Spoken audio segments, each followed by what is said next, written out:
Nahmadullaha Rabbar Rahim. Asyhadu an la ilaha illallah wahdahu la syarikalah.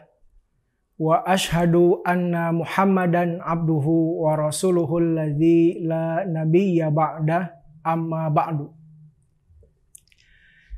Ikhwatu iman rahimakumullah. Menjadi orang kaya dan banyak harta itu menjadi impian hampir seluruh manusia. Termasuk di dalamnya orang Islam. Termasuk di dalamnya orang beriman. Ingin menjadi orang kaya. Banyak harta, banyak uang, banyak rumah bagus, memiliki pakaian yang bagus, kendaraan mewah, dan lain sebagainya. Berdasarkan dorongan itu, atas dasar dorongan itu, banyak orang yang kemudian menghalalkan berbagai macam cara untuk menggapai cita-citanya. Ingin jadi orang kaya, ingin jadi orang banyak harta. Meskipun tidak semua orang yang bercita-cita ingin jadi orang kaya niatnya jelek. Ada pula orang yang ingin kaya karena punya motivasi agar ibadah lebih tenang dan lain sebagainya. Tapi apakah cita-cita itu, keinginan besar itu, lantas menjadi baik jika justru malah jadi mengganggu terhadap tugas utama kita, yakni ibadah kepada Allah Subhanahu wa Ta'ala? Banyak orang yang sibuk mengumpulkan uang di pasar misalkan, berdagang, berjualan, sampai lupa waktu sholat. Betapa banyak juga orang yang melewatkan majelis taklim, kajian-kajian keilmuan dengan alasan sibuk bekerja. Saya punya kesibukan ini, sibuk itu, sibuk bisnis ini dan itu. Statement itu kan seolah-olah menganggap bahwa orang yang ikut pengajian pengangguran dan gak punya kesibukan, padahal kan tidak. Mereka meluangkan waktu, bahkan memprioritaskan kajian ilmu dibandingkan urusan-urusan yang lain. Dalam kesempatan kali ini, kita akan coba mengkaji sikap orang-orang soleh terhadap harta. Bagaimana mereka memperlakukan hartanya. Bagaimana mereka menjadikan memperlakukan hartanya itu digunakan untuk apa? Apakah hanya untuk kesenangan semata atau justru untuk menggapai kehidupan akhirat? Kali ini kita akan bercermin dari sikap-sikap para sahabat terhadap harta yang mereka miliki. Ada beberapa sahabat yang akan kita kaji pada kesempatan kali ini. Yang pertama, sahabat Utsman bin Affan. Beliau ialah Khulafaur Rasyidin. Yang ketiga setelah Umar ibn Khattab radhiyallahu anhuma. Sahabat Utsman bin Affan sebagaimana dituliskan oleh Muhammad Hussein Haikal dalam bukunya yang berjudul Utsman bin Affan. Beliau adalah penulis sejarah hidup Nabi Muhammad. Di dalam buku itu dikisahkan sebuah kisah menarik. Yakni di Madinah dulu, di dekat Masjid Qiblatain ada sebuah sumur. Sumurnya subur sekali. Menjadi sumber kehidupan masyarakat di sana. Dan ketika musim paceklik, ada terjadi kekeringan di Madinah, hanya sumur itu yang dapat dipakai, yang menghasilkan air, sisanya kering, tidak ada. Uniknya, sumur tersebut ialah milik seseorang yang beragama Yahudi. Sementara yang datang dari berbagai macam kalangan, yang sebagian besar justru umat Islam. Kita semua tahu bahwa dalam agama Islam, air itu ialah suatu hal yang sangat penting karena berkaitan dengan bersuci, berkaitan dengan taharah, meskipun bisa diganti dengan debu begitu ya, dengan tayamum. Sumur itu milik seorang Yahudi dan dia setiap kali ada orang yang datang memanfaatkannya dengan cara menjual air itu. Airnya dijual. Dia melakukan pungutan untuk 1 ember mungkinnya berapa begitu. Jelas itu memberatkan umat Islam. Hal tersebut sampai ke telinga Nabi, kemudian Nabi berbicara di hadapan para sahabat, barang siapa yang mampu menguasai sumur itu, membeli sumur itu, namanya sumur Raumah. Mampu menguasai sumur itu, kemudian mewakafkannya untuk umat Islam, kata Rasulullah, ia akan mendapatkan minuman di surga, akan masuk surga. Utsman bin Affan tentu tertarik sekali. Langsung Utsman bin Affan mengatakan kepada Rasulullah, ya Rasul, saya akan menemui si Yahudi itu. Betul, Yahudi tadi ditemui oleh Utsman bin Affan. Utsman bin Affan bernegosiasi, berbicara dengan Yahudi itu. Saya mau beli, kata Utsman. Sumurnya mau saya beli. Tapi si Yahudi tadi tidak mau menjualnya. Karena kalau dijual, dia sadar betul dia akan kehilangan sumber penghasilan dari hasil jualan air sumur itu. Dia nggak mau. Tapi Utsman bin Affan karena beliau sosok bisnismen yang ulung, entrepreneur, bisnis hebat, cerdas pula. Kata Utsman, begini saja. Saya beri 12.000 dirham. Nih, 12.000 dirham buat Anda. Sumur itu, sahamnya atau hak miliknya jadi punya saya setengah. Setengah milik saya, setengah milik Anda, kata Utsman. 12.000 dirham itu jika dikonversikan kurang lebih sekitar 46 juta kurang lebih. Itu salah satu bukti kecerdikan dan kecerdasan Utsman bin Affan. Si Yahudi tadi diberi pilihan yang sulit dia tolak. Bagaimana tidak? Dia dapat 12.000 dirham, mohon maaf, 12.000 dirham dan separuh dari sumurnya. Dia tetap punya penghasilan. Akhirnya proses lobby itu berhasil. Kata Yahudi tadi, baiklah, silakan ambil. Sini uangnya. Uangnya diambil. Nah, untuk kemudian mekanismenya ialah dalam satu hari sumur yang tadi itu, Raumah itu jadi milik Utsman. Hari berikutnya jadi milik si Yahudi tadi. Begitu seterusnya. Cerdiknya Utsman bin Affan ialah ketika dia mengumpulkan para kaum muslimin. Aku jadi pemilik 50% saham dari sumur itu, kata Utsman. Setiap kali datang jadwal giliran aku, kepemilikan atas sumur itu, kalian silakan ambil. Sebanyak yang kalian butuhkan untuk kebutuhan 2 hari. Kenapa 2 hari? Agar ketika jadwal si Yahudi tadi, orang muslim gak usah datang dan beli. Sudah cukup diambil dari waktu yang dimiliki oleh Utsman bin Affan. Berlangsunglah seperti itu. Si Yahudi tadi stres dia, putus asa, marah bahkan. Kenapa orang-orang gak datang kepadaku? Gak ada lagi yang beli air. Di saat itulah Utsman bin Affan kembali mendatangi orang tadi. Didatangi, kata Utsman, gini saja daripada kamu rugi, gak ada orang yang datang. Nih, saya kasih 8.000 dirham. Saham yang 50% punya kamu saya beli, saya akuisisi gitu. Saya beli semuanya. Akhirnya si Yahudi tadi tidak punya pilihan lain. Baiklah kalau gitu, silakan, dilepaslah. Akhirnya sumur Raumah itu 100% jadi milik Utsman bin Affan dan diwakafkan. Diwakafkan untuk umat Islam. Bermanfaat. Bahkan di sekelilingnya tumbuh pohon-pohon kurma. Sekarang jumlah pohonnya ada sekitar 1.500 pohon kurma. Dan itu bermanfaat. Setiap kali panen dijual ke pasar. Dijual ke pasar, kemudian keuntungannya 50% dibagikan kepada fakir miskin, kaum duafa, dan lain-lain. Sisanya ditabungkan di sebuah bank. Rekeningnya atas nama Utsman bin Affan sampai detik ini ada. Dan hartanya banyak sekali. Luar biasa. Itulah sikap dari seorang Utsman bin Affan terhadap harta. Ia tidak menyayangkan hartanya yang dikeluarkan. Demi Islam, demi kepentingan umat Islam. Fi sabilillah. Bahkan di kesempatan yang lain. Misalnya ketika Perang Tabuk. Ketika Perang Tabuk, Utsman menjadi salah satu donatur. Ia menyumbangkan sekitar 300 ekor unta. 300 ekor unta jika dikali satunya 12 juta saja itu sudah sekian miliar. Banyak sekali hartanya. Bahkan ketika Utsman bin Affan wafat, beliau menyisakan sedemikian banyak harta yang jika dikonversikan kurang lebih berjumlah 7,2 triliun. 7,2 triliun. Semuanya dimanfaatkan untuk kepentingan Islam wal muslimin.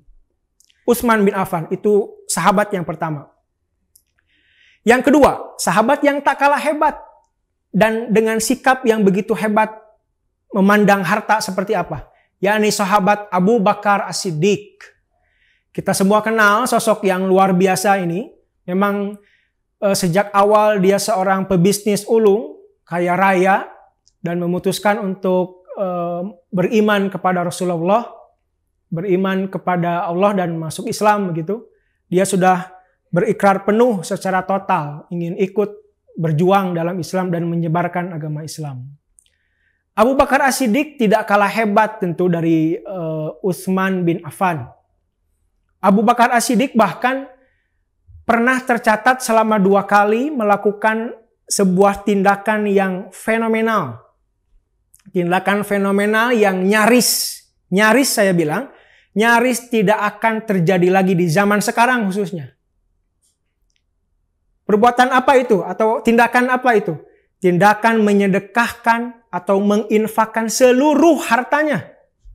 Saya ulangi, seluruh hartanya. Seluruh hartanya. Peristiwa yang pertama ialah ketika Rasulullah akan hijrah ke Madinah. Rasul hijrah ke Madinah, kemudian Abu Bakar As-Siddiq menyumbangkan sejumlah uang 5.000 atau 6.000 dirham. Di kisah yang lain, Asma binti Abu Bakar, putrinya, mengatakan bahwa itu adalah seluruh harta yang Abu Bakar miliki. Diberikan semuanya untuk Islam, semuanya. Itu peristiwa pertama. Peristiwa yang kedua ialah ketika perang Tabuk. Kalau tadi Utsman bin Affan menyumbang 300 ekor unta dan beberapa uang, sedangkan Abu Bakar menyumbangkan seluruh hartanya. Seluruh hartanya. Semuanya. Kisah ini dikisahkan oleh Umar bin Khattab. Umar bin Khattab mengatakan, dalam hal ini aku akan mengungguli Abu Bakar. Kata Umar ketika ada informasi bahwa akan dilaksanakan perang Tabuk. Umar pulang ke rumah, kemudian mengambil separuh hartanya, datang ke Rasulullah. Ya Rasulullah, ini hartaku, aku sumbangkan, aku infakkan untuk finansial perang Tabuk, untuk operasional perang Tabuk, begitu ya kalau sekarang. Lalu kata Rasulullah, lalu apa yang kau sisakan untuk keluargamu? Sama seperti ini. Sama seperti yang disumbangkan. Artinya Umar bin Khattab membelah dibagi dua. 50% untuk Islam, untuk perang Tabuk, 50% disimpan di rumah, hartanya. Datang Abu Bakar As-Siddiq. Abu Bakar menyerahkan seluruh hartanya di hadapan Rasulullah. Kata Rasul, Abu Bakar, lalu apa yang kau sisakan untuk keluargamu? Kata Abu Bakar, aku menyisakan Allah dan Rasulnya untuk keluargaku. Bayangkan, ini sebuah tindakan yang tadi saya bilang nyaris mustahil dilakukan oleh orang di zaman ini. Saya tidak akan menunjuk Anda, saya akan menunjuk diri saya sendiri. Saya pun rasanya belum mampu untuk melakukan itu. Semua harta disedekahkan untuk Islam. Tidak sekuat Abu Bakar. Itulah kenapa pantas Abu Bakar As-Siddiq oleh Rasulullah, kata Rasulullah begini, lau wuzina imani Abu Bakrin, jika ditimbang keimanan Abu Bakar, lalu dibandingkan, ditakar dengan keimanan seluruh umat Islam, maka kata Rasulullah, keimanan Abu Bakar masih jauh lebih berat, jauh lebih besar dibandingkan umat Islam yang lain. Itulah kehebatan Abu Bakar As-Siddiq. Seorang yang dermawan, seorang yang hebat. Pandangan dan sikapnya jelas terhadap harta. Itu bukan miliknya. Ia simpan, ia investasikan untuk kehidupan di akhirat kelak. Untuk menjadi bekal abadinya nanti di akhirat. Ia bagi kepada fakir miskin, kepada kaum du'afa. Bahkan kita ingat ketika sahabat Bilal bin Rabah dizolimi oleh majikannya. Abu Bakar pasang badan, ia katakan berapa dia akan kamu bebaskan, akan kamu jual. Biar aku merdekakan, kata Abu Bakar. Ditebuslah dengan harga sekitar 140 juta jika dikonversi ke rupiah. Abu Bakar luar biasa. Semangat sekali dalam melakukan infak dan sedekah fi sabilillah. Itu tokoh yang kedua. Tokoh yang ketiga ada lagi sahabat yang bernama Abu Thalhah. Abu Thalhah. Tipenya mirip dengan Abu Bakar serta Utsman bin Affan. Abu Thalhah ialah seorang sahabat di Madinah dari kalangan Ansor yang dikenal sosok yang kaya raya. Kebun kurmanya banyak sekali. Dia memiliki banyak kebun kurma. Dan di antara harta berupa properti yang dia miliki atau tanah yang dia miliki, ada sebuah kebun yang sangat ia sayangi. Posisinya terletak di dekat Masjid Nabawi di Madinah. Kebun itu dia beri nama Buraiha. Buraiha, sebuah kebun yang bahkan kebun itu seringkali disinggahi oleh Rasulullah untuk minum air di sana yang baik, yang bagus, yang enak begitu ya. Tidak lama dari itu, tibalah suatu masa di mana Rasulullah membacakan wahyu yang turun, yakni surat Ali Imran ayat 92. A'udzubillahi minasyaitonirrajim. Lan tanalul birra hatta tunfiqu mimma tuhibbun ila akhiri ayat. Tidak sampai kalian pada derajat kelompok orang baik sampai kalian menginfakkan harta yang kalian cintai. Bisa disebut baik jika sudah mampu menginfakkan harta yang kalian cintai. Bukan harta sisa. Bukan harta yang dipotong dari sebagian banyak harta yang kita miliki, bukan. Tapi harta yang paling kalian cintai. Abu Thalhah dikenal memang sebagai sahabat yang responsif. Kalau kata anak muda sekarang namanya gerak cepat. Itu Abu Thalhah. Terbukti ketika turun ayat tadi, Abu Thalhah langsung mendatangi Rasulullah. Ya Rasulullah, apakah benar telah turun ayat lan tanalul birra hatta tunfiqu mimma tuhibbun? Kata Rasulullah, benar. Kalau begitu ya Rasulullah, Buraiha, kebun yang paling aku cintai, aku infakkan. Aku sedekahkan, aku wakafkan. Bayangkan, kebun yang teramat beliau cintai, sayangi, diinfakkan. Gerak cepat Abu Thalhah. Sehingga kata Rasulullah, akhirnya memang kebun itu tidak dipakai untuk umat Islam seluruhnya. Kata Rasulullah, bagikan kepada keluargamu Abu Thalhah. Maka itu akan menjadi kebun yang baik, mendatangkan manfaat bagi semua orang. Itu Abu Thalhah. Di riwayat yang lain misalnya, Abu Thalhah memang berulang kali melakukan hal semacam itu. Gerak cepat, responsif sekali. Bahkan dia proaktif dalam melakukan kebaikan. Misalnya ketika Rasulullah kedatangan tamu. Ada tamu datang ke Rasulullah, tamu itu minta makan. Rasulullah bertanya kepada salah satu istrinya, apakah ada makanan? Dan jawabannya tidak ada makanan. Kemudian Rasulullah berkata kepada para sahabat, siapa yang mau menjamu tamuku ini? Memberikan ia makan. Abu Thalhah tanpa berpikir panjang, mengacungkan tangan berdiri. Ya Rasulullah, saya. Ke rumah saya saja, kata Abu Thalhah. Akhirnya orang tersebut ikut ke rumah Abu Thalhah. Sampai di rumah Abu Thalhah, ia bertanya kepada istrinya, apakah ada makanan di rumah? Istrinya menjawab, ada. Tapi ini makanan, sisa makanan untuk anak-anak kita. Kata Abu Thalhah, begini, makanan ini simpan, kita suguhkan buat tamu Nabi. Anak-anak kita, kamu ajak main. Ajak main sampai mereka kelelahan. Kalau sudah lelah, mereka ngantuk dan tertidur. Kejadian ini terjadi di malam hari. Jadi Abu Thalhah akan menjamu tamu Nabi tadi untuk dinner, begitu ya, untuk makan malam.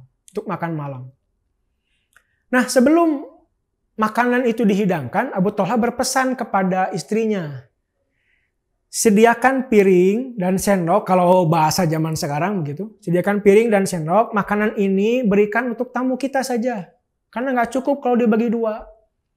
Untukku, piring dan sendok saja, nggak apa-apa. Piring kosong, bayangkan piring kosong. Akhirnya makanan tadi disuguhkan kepada tamu Nabi tadi, disuguhkan. Tapi sebelum memulai makan, Abu Thalhah meniup lilin mungkin ya, atau mungkin pelita penerang di rumahnya ditiup, sehingga mereka makan malam dalam keadaan gelap gulita. Mopoek kata orang Sunda, dalam kondisi gelap. Tujuannya jelas agar tidak kelihatan bahwa Abu Thalhah tidak makan apapun.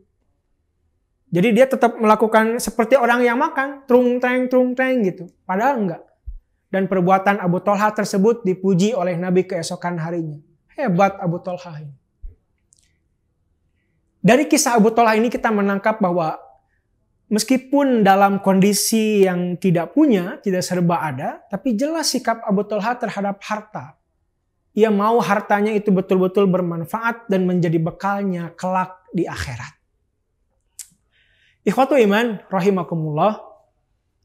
3 sahabat yang dijelaskan tadi itu mereka begitu totalitas, begitu hebat, luar biasa dalam menyedekahkan harta mereka. Dijadikan investasi besar untuk kelak di akhirat. Tapi ada sahabat yang lain yang bisa disebut anti-mainstream. Karena kan keumuman orang seperti yang saya jelaskan di awal tadi, ingin jadi orang kaya, punya banyak harta, dan seterusnya. Punya impian pengen jalan-jalan ke sana, kemari. Ingin ini, ingin itu, banyak sekali. Nah, sedangkan 2 sahabat ini, 2 sahabat yang bisa dikatakan aneh begitu ya, aneh. Yakni sahabat Abdurrahman bin Auf, serta sahabat Khobab bin Arat. 2 sahabat ini beda. Secara totalitas dalam berinfak bersedekah memang bisa dibilang sama dengan di ketiga sahabat yang tadi. Serta dengan sahabat-sahabat yang lain. Tapi yang membedakan ialah 2 sahabat ini merasa sepanjang hidupnya dalam Islam mereka merasa sedih. Mereka merasa sedih karena menjadi orang kaya. Sedih karena jadi orang kaya. Ini jelas anti-mainstream, tidak kebanyakan orang. Tidak sama dengan kebanyakan orang. Orang-orang kan justru sedih karena nggak punya harta. Sedih karena miskin. Sedih karena nggak bisa makan enak. Sedih karena nggak punya HP bagus. Tapi Abdurrahman bin Auf dengan Khobab bin Arat sebaliknya. Sedih karena mereka kaya. Abdurrahman bin Auf misalkan. Abdurrahman bin Auf dengan sahabat yang lain suatu ketika mau makan bersama. Mau buat ram. Mau ngaliwet kalau bahasa sekarang ya, makan bareng. Tiba-tiba Abdurrahman bin Auf mengatakan ini. Kutila Mus'ab bin Umair, kata Abdurrahman bin Auf. Mus'ab bin Umair terbunuh, wafat. Dan ketika dia wafat akan diberi pakaian dengan kain kafan maksudnya. Ketika kain kafannya itu dipakai untuk membungkus kepalanya, menutupi kepalanya, kakinya kelihatan. Gak terbungkus. Ketika kain kafannya ditarik ke kaki untuk membungkus kaki, kepalanya kelihatan. Itu menandakan bahwa Mus'ab bin Umair untuk membeli kain kafan yang bagus pun tidak mampu. Tidak mampu. Miskin. Sedangkan kata Abdurrahman bin Auf, sedangkan kita diberi kelapangan harta. Aku khawatir, takut ini adalah kenikmatan akhirat yang disegerakan. Itu kekhawatiran Abdurrahman bin Auf. Di ujung hadis itu, fabaka. Kemudian Abdurrahman bin Auf menangis setelah berbicara demikian. Watarokat ta'am, dan dia meninggalkan makanan. Nangis dan gak jadi makan. Bayangkan, memikirkan itu. Hal yang sama terjadi pada Khobab bin Arat. Khobab bin Arat juga begitu. Sebelum ketika para sahabat melayat beliau yang sedang sakit parah, beliau mengatakan hal yang sama. Aku sedih, aku khawatir menghadapi kehidupan akhiratku. Ternyata pendirian atau pandangan 2 sahabat tadi memiliki dasar yang kuat. Karena mereka teringat akan sabda Rasulullah ketika berbicara dengan Umar bin Khattab. Ketika membicarakan tentang orang-orang kaya dari Persia dan Romawi. Kata Rasulullah, orang-orang itu ialah orang yang ujilat thayyibatuhum, orang-orang yang didahulukan kenikmatannya. Didahulukan kenikmatannya di dunia, Kenikmatan yang seharusnya mereka nikmati di akhirat didahulukan di dunia. Abdurrahman bin Auf serta Khabbab ibnul Arat merasa sedih akan hal itu. Mereka khawatir kenikmatan harta yang mereka nikmati sekarang itu ialah harta kebahagiaan akhirat yang Allah dahulukan di dunia. Mereka nggak mau. Mereka inginnya di akhirat saja. Full, sempurna. Seperti Mus'ab bin Umair yang mereka katakan, juga sahabat yang lain, yang miskin. Mereka sedih. Bayangkan, pemikiran macam apa ini? Rasanya di luar nalar keumuman manusia. Tapi itulah hebatnya sahabat Nabi. Itulah hebatnya Abdurrahman bin Auf serta Khabbab ibnul Arat. Ikhwatul iman, rahimakumullah, melalui sikap sahabat tadi tentu bukan berarti Islam melarang umatnya menjadi orang kaya. Bukan. Bukan pula memerintahkan agar menjadi orang miskin. Bukan. Meskipun memang dalam sebuah hadis yang disampaikan oleh sahabat Anas bin Malik, Rasulullah pernah berdoa.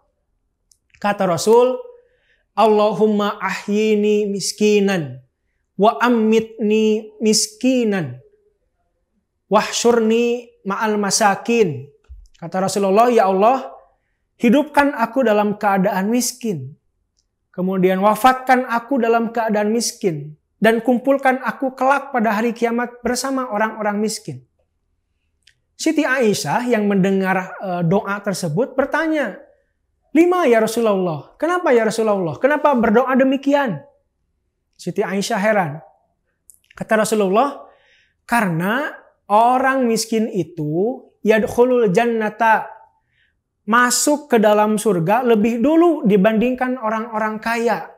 Bi arba'ina kharifan di hadis itu. Lebih dulu 40 tahun, orang miskin dulu, yang kaya belum. Bahkan di hadis yang lain binisbi yaumin, setengah hari. Setengah hari di akhirat itu artinya 500 tahun. 40 atau 500 tahun lebih dulu. Yang miskin dulu. Yang kaya, yang banyak harta, lama. Karena proses hisabnya pun lama. Kan pertanyaan nanti berkaitan dengan harta. Dari mana harta ini didapat? Lalu untuk apa harta ini dibelanjakan? Rumit sekali, panjang. Kalau orang miskin, enteng. Sederhana, ringkas begitu. Tapi tentu kembali, saya katakan bahwa ini bukan artinya bahwa Rasulullah memerintahkan kita untuk jadi orang miskin. Terbukti dari sebuah hadis, misalkan kata Rasulullah, la hasada illa fisnatain. Ada dua perkara, dua iri yang mana itu diperbolehkan. Pertama ialah iri kepada orang kaya. Kepada orang kaya yang ia memiliki harta, fasalatohu, yang mana harta itu dia curahkan, ia berikan secara maksimal untuk kepentingan orang banyak, untuk kebermanfaatan, untuk Islam, fi sabilillah. Itu boleh iri terhadap orang yang seperti itu.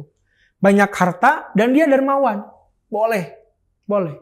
Nah, hadis tersebut menjadi alasan bahwa kalaupun kita mau menjadi orang kaya, harus orang kaya yang semacam itu. Bukan orang kaya untuk agar kita tampil mewah, agar kita tampil hebat, jadi bos begitu, bukan. Tapi dengan kekayaan gitu kita dapat menghidupi orang-orang miskin, dapat membangun masjid, membangun sekolah, lembaga pendidikan, dan lain sebagainya. Kalaupun mau kaya, demikian. Gitu. Jadi kemiskinan yang Rasul harapkan tadi ialah miskin yang bermartabat. Jadi Rasul katakan bahwa yang miskin lebih dulu masuk surga. Tentu nggak semua orang miskin masuk surga. Yang miskinnya miskin bagaimana dulu? Miskin yang miskinnya secara harta, tapi hatinya kaya. yakni orang-orang yang hatinya merasa cukup meskipun kata orang lain dia miskin. Dan dia dengan kemiskinannya tidak menyebabkan dia merendahkan dirinya di hadapan manusia dengan cara meminta-minta, mengemis, dan lain sebagainya. Itu setidaknya 5 sahabat. 5 sahabat Nabi yang sikapnya tentang harta itu hebat luar biasa. 3 orang pertama tadi mereka begitu totalitas, meyakini bahwa hartanya bukan milik mereka, mereka infakkan, mereka wakafkan sehingga menjadi bekal, menjadi investasi akhirat mereka. Dan yang kedua, justru mereka merasa sedih atas kekayaan yang mereka miliki. Tapi hal itu tentu tidak menghalangi mereka dalam ketaatan dan ketakwaan kepada Allah Subhanahu wa taala. Ikhwatu iman rahimakumullah, kiranya itu yang dapat saya sampaikan dalam kesempatan kali ini. Semoga bermanfaat, semoga menjadi inspirasi bagi kita semua dan menjadi tadzkirah, peringatan bagi kita semua tentang harta. Tidak selamanya orang yang banyak harta itu bahagia. Tidak selamanya. Segala hal memang butuh uang, tapi uang bukan segala-galanya. Mohon maaf atas segala kesalahan. Kesalahan jelas datang dari diri saya, hamba Allah yang fakir ilmu. Kebenaran hanya milik Allah, Zat yang maha tahu segalanya. Rabbana atina fid dunya hasanah wa fil akhirati hasanah wa qina azabannar. Aqulu qauli hadza wa astaghfirullah li wa lakum. Wassalamualaikum warahmatullahi wabarakatuh.